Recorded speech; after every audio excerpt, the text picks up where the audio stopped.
Inilah jemaah sekalian yang harus kita takutkan. Manusia pun bisa menjadi manusia yang najis, manusia yang kotor. Kata Allah, sesungguhnya orang-orang musyrik itu adalah najis. Kenapa jemaah sekalian? Karena dalam keyakinan mereka atau dalam perbuatan mereka mengandung kotoran terbesar, dosa terbesar, najis yang paling besar, yaitu menduakan Allah, mempersekutukan Allah, tidak memurnikan ibadah mereka hanya untuk Allah semata-mata. Maka Allah perintahkan kepada Nabi Ibrahim alaihissalam untuk membersihkan Ka'bah dari segala macam bentuk najis. Barulah kemudian Allah katakan, wa'adzin finnasi bil haji ya'tuka rijalan wa ala kulli dhamirin ya'tina min kulli fajjin amiq. Berilah pengumuman, ajaklah manusia untuk melakukan haji. Niscaya mereka akan datang kepadamu, baik dengan berjalan kaki maupun menunggangi onta yang sangat kurus dari berbagai penjuru dunia. Onta itu menjadi kurus karena saking jauhnya perjalanan. Inilah jemaah sekalian awal perintah kepada Nabi Ibrahim alaihissalam untuk mengajak manusia melakukan haji. Di sini juga ada pelajaran penting bagi kita, bahwa agama Islam bukanlah agama yang baru. Agama Islam adalah agama seluruh para nabi dan rasul, yaitu mengamalkan semua yang Allah perintahkan dan menjauhi semua yang Allah larang. Dan ketahuilah jemaah sekalian, perintah terbesar bagi kita adalah mentauhidkan Allah, memurnikan ibadah hanya kepadanya dengan keyakinan memang hanya Dia yang berhak disembah. Semua yang disembah selain Dia adalah batil, adalah tidak benar. Begitu pula ketika Allah memerintahkan kita untuk sholat hari raya dan berkorban. Apa kata Allah? Fasalli li rabbika wanhar. Maka sholatlah hanya untuk Rabbmu dan menyembelihlah hanya untuk Rabbmu. Makna ayat ini jemaah sekalian, melakukan solat adalah solat hari raya, dan menyembelih maksudnya adalah menyembelih hewan kurban, sebagaimana yang akan kita lakukan hari ini insyaallah ta'ala. Perhatikanlah ayat yang mulia ini. Kata Allah, solatlah hanya untuk Rabbmu dan menyembelihlah hanya untuk Rabbmu. Kenapa jemaah sekalian? Karena solat dan menyembelih adalah ibadah yang sangat agung, sehingga tidak boleh kita persembahkan ibadah apapun itu kepada selain Allah subhanahu wa ta'ala. Maka ini pelajaran penting bagi kita, agar selalu mentauhidkan Allah.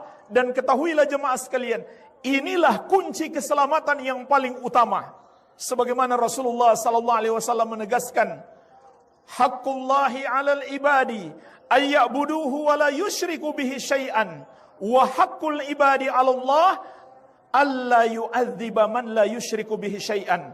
Hak Allah atas para hamba adalah mereka beribadah hanya kepadanya dan tidak mempersekutukannya dengan sesuatu apapun.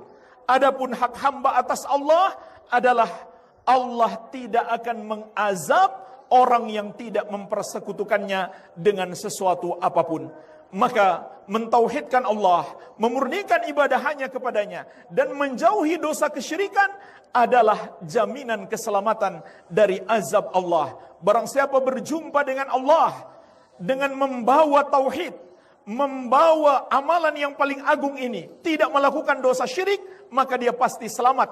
Bahkan jemaah sekalian, dosa apapun yang dia kerjakan masih ada harapan untuk diampuni oleh Allah, asalkan dia tidak berbuat syirik.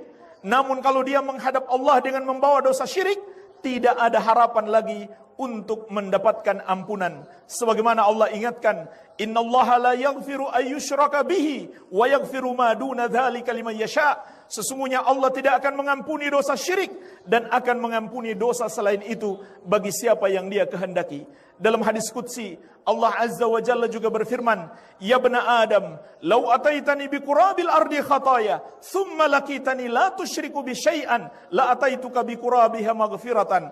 Wahai anak Adam, andaikan engkau datang menghadapku dengan membawa dosa sepenuh bumi, namun engkau tidak mempersekutukan aku sedikit pun. Sedikit pun di sini kata para ulama, tidak syirik besar, tidak pula syirik kecil. Maka kata Allah, niscaya aku akan memberikan kepadamu ampunan sepenuh bumi itu pula. Maka tauhid adalah sebesar-besarnya sebab kita mendapatkan ampunan Allah. Inilah jemaah sekalian tujuan hidup kita, mentauhidkan Allah, memurnikan ibadah hanya untuk Allah semata sampai kita berjumpa dengannya. Kemudian jemaah sekalian, pelajaran yang kedua yang bisa kita petik dari syariat ibadah-ibadah yang kita lakukan di hari raya Idul Adha ini adalah kebaikan itu seluruhnya hanya bisa kita dapatkan dengan mengikuti petunjuk Nabi Muhammad sallallahu alaihi wa ala alihi wasallam. Jemaah sekalian, mengapa kita sholat hari ini? Mengapa kita menyembelih hari ini? Mengapa kita melakukan amal-amal kebaikan? Semua itu adalah karena Rasulullah sallallahu alaihi wasallam mengajarkan kepada kita, memberi contoh kepada kita. Maka ketahuilah, di sini kita bisa memetik pelajaran.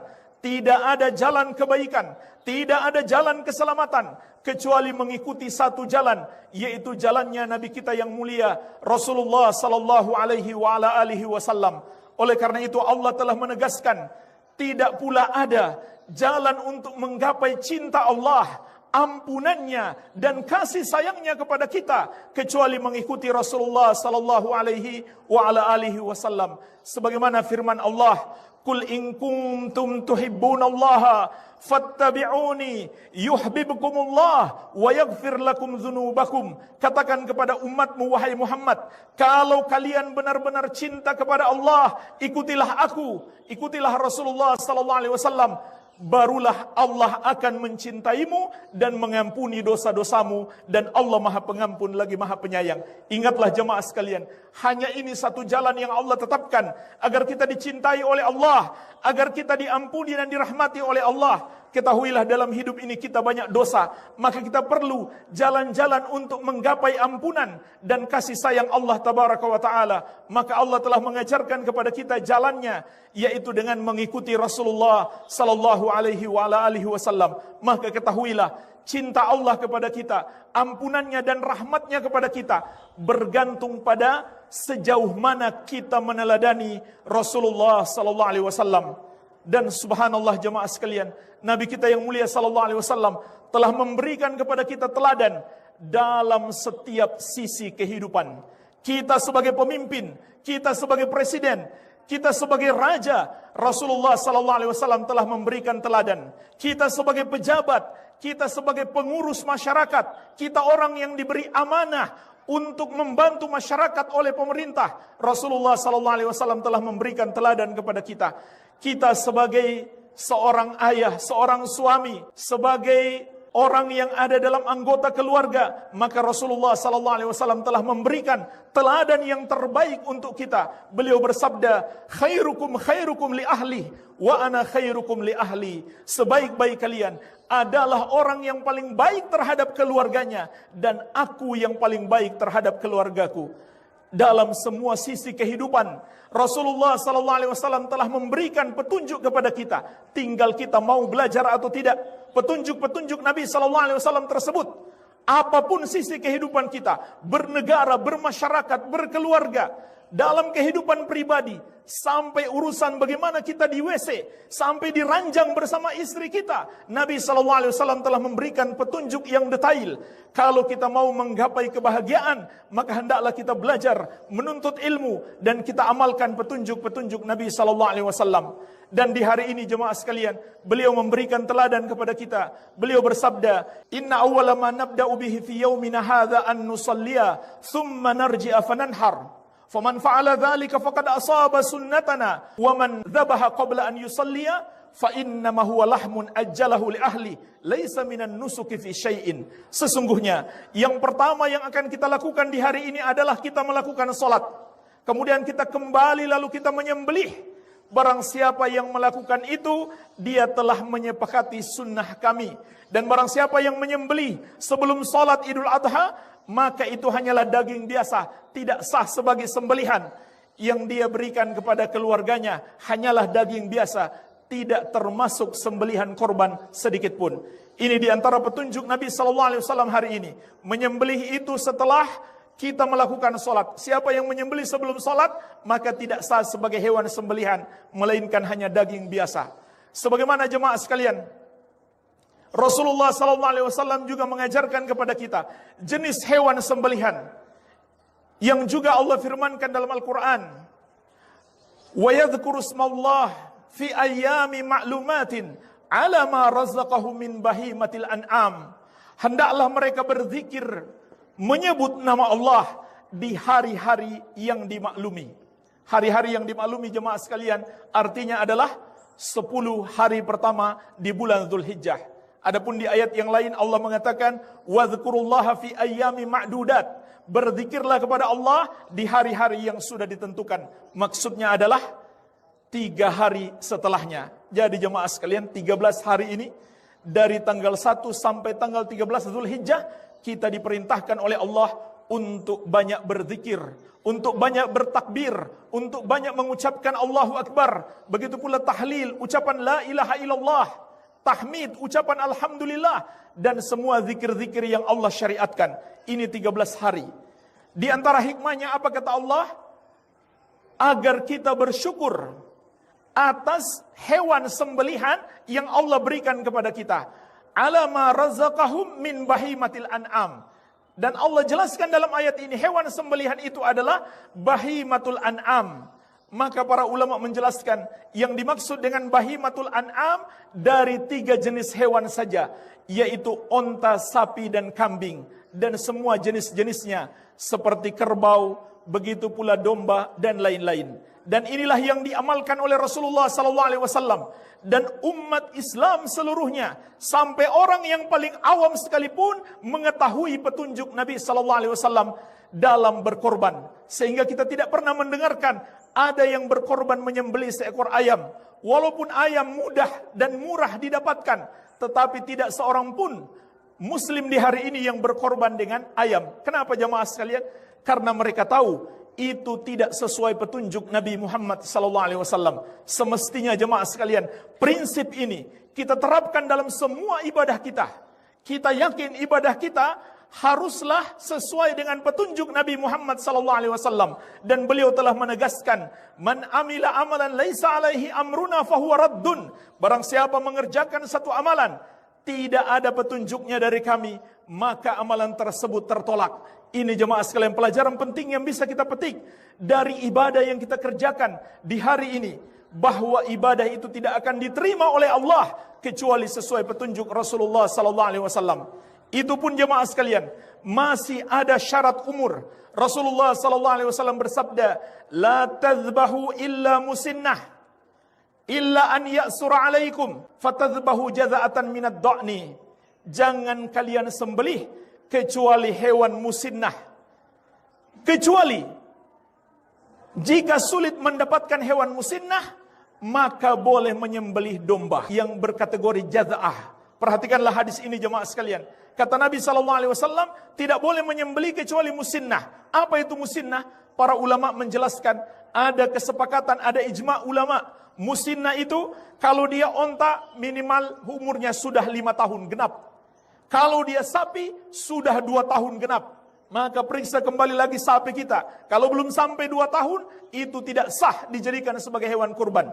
Kalau itu seekor kambing, maka musinnah itu adalah sudah umurnya 1 tahun memasuki tahun yang kedua. Periksa kembali lagi kambing kita. Kalau belum sampai 1 tahun, tidak sah dijadikan sebagai hewan kurban. Kecuali kata Nabi SAW, sulit bagi kalian mendapatkan hewan musinnah, fatazbahu jaza'atan minad dha'ni. Maka kalian bisa menyembelih domba yang berkategori jaza'ah. Maksudnya adalah minimal umurnya sudah 6 bulan. Itu untuk domba. Minimalnya sudah 6 bulan. Ini jemaah sekalian kata para ulama, sepakat seluruh ulama, tidak ada perbedaan pendapat. Siapa yang menyembelih kurang umurnya daripada itu tidak sah sebagai hewan sembelihan. Begitu pula Rasulullah SAW menjelaskan kepada kita, ada 4 aib hewan yang tidak boleh dijadikan sembelihan. Arba'un la tajuzu fil adahi. Ada 4 jenis hewan yang tidak boleh dijadikan hewan kurban. Yang pertama adalah al-awra al-bayyin awaruha. Hewan yang cacat satu matanya dan jelas terlihat cacatnya. Artinya kalau cacatnya lebih parah daripada itu, maka tentu lebih tidak boleh lagi dijadikan hewan sembelihan. Yang kedua, wal maridatul bayyin maraduha. Hewan yang sakit, yang jelas sakitnya, kelihatan dia sedang sakit. Kemudian yang ketiga, wal arja al bayyin dhal'uha. Hewan yang pincang, yang jelas kelihatan pincangnya. Salah satu kakinya pincang, maka tidak sah dijadikan sebagai hewan kurban. Artinya, kalau tidak punya kaki sama sekali, maka itu lebih parah lagi. Kemudian yang keempat, wal kasiratul lati la tungki, hewan yang sangat kurus, tidak berdaging, tidak bersumsum. Ini jemaah sekalian, 4 ukurannya. Cacat hewan yang tidak boleh dijadikan sembelihan. Kalau lebih parah daripada itu cacatnya, tentu lebih tidak boleh lagi.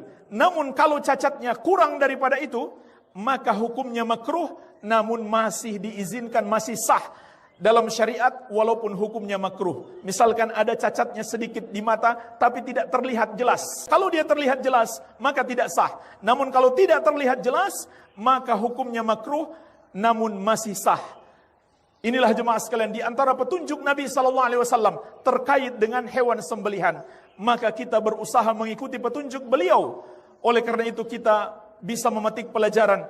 Ini seharusnya kita lakukan dalam semua kehidupan kita agar kita menggapai kebahagiaan di dunia dan di akhirat. Pelajaran yang ketiga jemaah sekalian, pelajaran yang sangat penting dari ibadah yang Allah syariatkan kepada kita di hari ini. Umat Islam adalah umat yang bersaudara. Orang-orang yang beriman kepada Allah adalah umat yang satu. Umat yang bersaudara, yang harus saling mencintai dan harus saling memperhatikan antara satu dengan yang lainnya. Oleh karena itu, Allah perintahkan kepada orang-orang yang mampu untuk menyembelih. Kemudian dagingnya boleh dia makan sendiri, dan sebagian dia bagikan kepada orang-orang miskin, dia sedekahkan, dan juga bahkan bisa diberikan sebagai hadiah kepada sahabat kita walaupun dia bukan orang miskin. Ini menunjukkan kepada kita, umat Islam adalah umat yang bersaudara, harus saling memperhatikan antara satu dengan yang lainnya. Rasulullah SAW bersabda tentang hewan kurban, fakulu waddakhiru watasaddaqu, silahkan makan, silahkan menyimpan sebagian dan bersedekahlah. Terutama jemaah sekalian di hari-hari ini, hari-hari yang berat bagi kita semuanya, menghadapi pandemi COVID-19. Banyak saudara-saudara kita yang kehilangan pekerjaan, banyak saudara-saudara kita yang kurang sekali penghasilannya. Maka ini kesempatan emas yang Allah berikan kepada kita untuk bersedekah dari hewan kurban kita.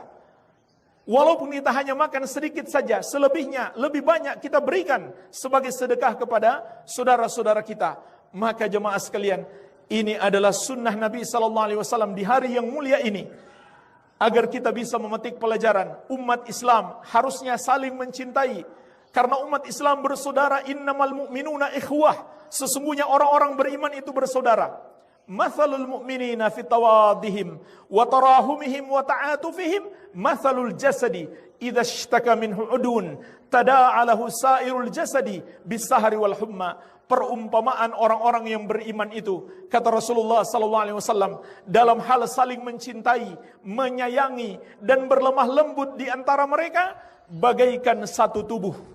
Apabila ada satu anggota tubuh merasakan sakit, maka seluruh tubuh akan ikut merasakan sakitnya sampai dia tidak bisa tidur dan merasa demam. Inilah seharusnya jemaah sekalian, sikap kita kepada saudara kita.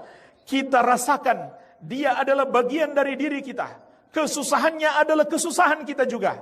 Oleh karena itu jemaah sekalian, sifat hasad, iri hati terhadap nikmat yang Allah berikan kepada saudara kita adalah dosa yang sangat besar. Seharusnya kita senang ketika Allah memberikan nikmat kepada saudara kita. Begitu pula Nabi SAW bersabda, al-mu'min lil-mu'min kal-bunyan yashuddu ba'duhu ba'da. Orang mukmin terhadap mukmin yang lain seperti sebuah bangunan, saling menguatkan antara satu dengan yang lainnya. Jemaah sekalian, sebagai penutup khutbah ini, kami ingin menasihatkan secara khusus kepada saudari-saudari wanita muslimah untuk bertakwa kepada Allah Azza wa Jalla. Dan ketahuilah, jalan untuk masuk ke dalam surga bagi seorang wanita muslimah itu sangat mudah.